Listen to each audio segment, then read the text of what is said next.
Hello friends, welcome to today's Samayal. இன்னைக்கு நம்ம today சமையல்ல ரொம்ப டேஸ்டியான கத்திரிக்காய் மசாலா எப்படி செய்யறதுன்னா பார்க்க போறோம்.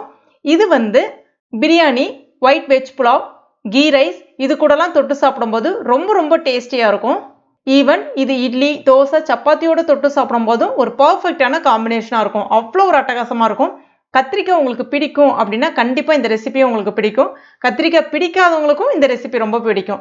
ஏன்னா அதுல கொஞ்சம் கூட அந்த ஸ்மெல் அந்த மாதிரிலாம் எதுவுமே இல்லாம நல்ல கமகமன்னு நல்ல ஒரு கிரேவி டெக்ஸ்சரோட சூப்பரா கிடைக்கும். இது இப்போ நம்ம எப்படி செய்யறதுன்னு பார்க்கலாம். அதுக்கு வந்து ஒரு கடாயில 2 டீஸ்பூன் தனியா, 2 டீஸ்பூன் வறுத்த வேர்க்கடலை தோல் நீக்கிட்டு எடுத்திருக்கேன், சேர்த்துக்கலாம். சப்போஸ் வறுக்காத வேர்க்கடலை தான் இருக்குன்னா தாராளமா நீங்க சேர்த்துக்கலாம். தோலோடையும் பயன்படுத்திக்கலாம், ஒன்றும் பிரச்சனை கிடையாது. இது வந்து ஒரு முறை மட்டும் இந்த மாதிரி இப்படி வறுத்துக்குங்க.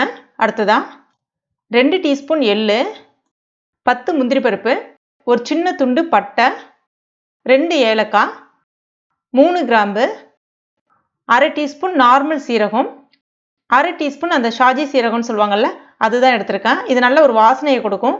இல்லைன்னா பரவாயில்ல, ஸ்கிப் பண்ணிக்கங்க. சேர்த்த பிறகு எல்லாத்தையும் நல்ல ஒரு வாசனை வர்ற அளவுக்கு இந்த மாதிரி வறுத்துக்குங்க.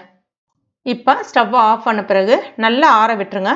ஆறுனதுக்கு அப்புறமா மிக்ஸி ஜாரில் சேர்த்துட்டு இந்த மாதிரி கொஞ்சம் நைஸான பவுடரை அரைச்சிக்கங்க.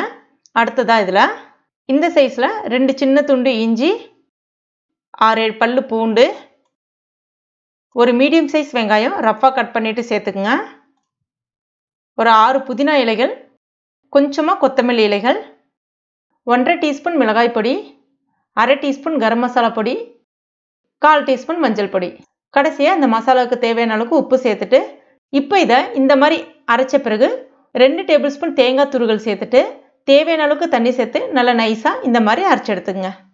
அடுத்ததாக நான் வந்து இன்னைக்கு 1/2 கிலோ அளவுக்கு கத்திரிக்காய் எடுத்திருக்கேன். கத்திரிக்காவை வந்து பார்த்தீங்கன்னா இந்த மாதிரி காம்பை வந்து நீக்காமல் அடிப்பகுதியில் வந்து 4ஆக வந்து வெட்டியிருக்கேன். ஒரு ப்ளஸ் மாதிரி போட்டிருக்கேன். உள்ளே வந்து பூச்சி அந்த மாதிரி எதுவும் இல்லாமல் பார்த்துக்குங்க. அது மாதிரி தண்ணியில் வந்து உப்பு சேர்த்துட்டு இந்த கத்திரிக்காவை கட் பண்ணிவிட்டு நான் அதில் சேர்த்துருக்கேன். அப்போ தான் வந்து கருத்து போகாமல் இருக்கும்.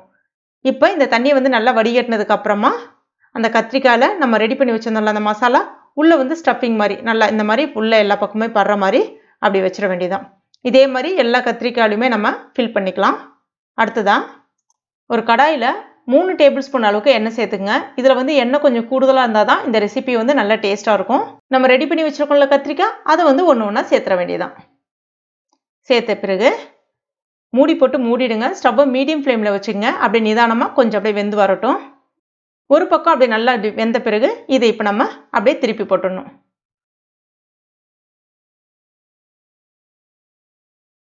மறுபடியும் மூடி வச்சிடலாம்.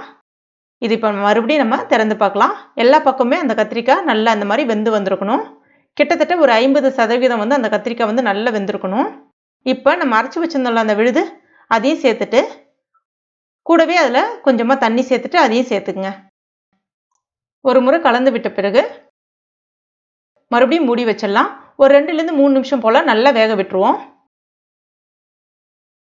இப்போ பாருங்கள் நல்லா வெந்து வந்திருக்கு. இப்போ இதில் ஒரு சின்ன நெல்லிக்காய் சைஸ் அளவுக்கு புளியை வந்து ஊற வச்சுட்டு தண்ணியை மட்டும் நல்லா வடிகட்டி எடுத்துருக்கேன். அதையும் இப்போ இது கூட சேர்த்துடலாம். இப்போ இதற்கு தேவையான அளவுக்கு உப்பு சேர்த்துக்கலாம். ஏற்கனவே நம்ம மசாலாவில் கொஞ்சம் உப்பு சேர்த்துருக்கோம், அதனால் பார்த்து சேருங்க. ஒரு முறை கலந்து விட்ட பிறகு மறுபடியும் மூடி வச்சிடலாம். ஸ்டவ் வந்து மீடியம் ஃப்ளேம்லேயே வச்சுக்கோங்க. நல்ல நிதானமாக வெந்து அந்த ஓரங்களில் வந்து எண்ணெய் பிரிஞ்சு வர அளவுக்கு இதை நம்ம கொதிக்க வைக்கணும். இப்போ பாருங்க ஓரங்களில் அழகாக எண்ணெய் பிரிஞ்சு வந்திருக்கு. இப்போ இதில் நம்ம கொத்தமல்லி இலைகளை அப்படியே தூவி விட்டுக்க வேண்டியதான். அவ்வளோதான், ரெடி ஆயிடுச்சு. ஆனால் கடைசியாக ஒரு தாளிப்பு ஒன்று கொடுத்தோன்னா இன்னும் ரொம்ப டேஸ்டியாக இருக்கும். இது அதுக்கு வந்து ஒரு பேனில் 1 டீஸ்பூன் எண்ணெய் காஞ்ச பிறகு 1 டீஸ்பூன் கடுகு, 1/2 டீஸ்பூன் சீரகம் சேர்த்து எல்லாம் நல்லா பொரிஞ்ச பிறகு கொஞ்சமாக கருவேப்பிலை சேர்த்து அதில் நம்ம தாளித்து விட்டுட்டோன்னா அவ்வளோதான், சூப்பரான கத்திரிக்காய் மசாலா மணக்க ரெடி ஆகிடுச்சு. நீங்களும் உங்கள் வீட்டில் ட்ரை பண்ணி பாருங்கள். ட்ரை பண்ணி பார்த்துட்டு மறக்காமல் எனக்கு கமெண்ட் பண்ணுங்கள். இந்த வீடியோ உங்களுக்கு பிடிச்சிருந்தா லைக் பண்ணுங்கள். உங்கள் நண்பர்கள் மற்றும் ஃபேமிலி மெம்பர்ஸ் கூட மறக்காமல் ஷேர் பண்ணுங்கள். மேலும் இது போன்ற டேஸ்டி ரெசிபிகளுக்கு நம்ம டுடே சமையல் இது வரைக்கும் நீங்கள் சப்ஸ்கிரைப் பண்ணலைன்னா உடனே சப்ஸ்கிரைப் பண்ணிங்க. கூடவே மறக்காமல் அந்த பெல் நோட்டிஃபிகேஷன் சிம்பிளை ப்ரெஸ் பண்ணிங்க. தேங்க்யூ.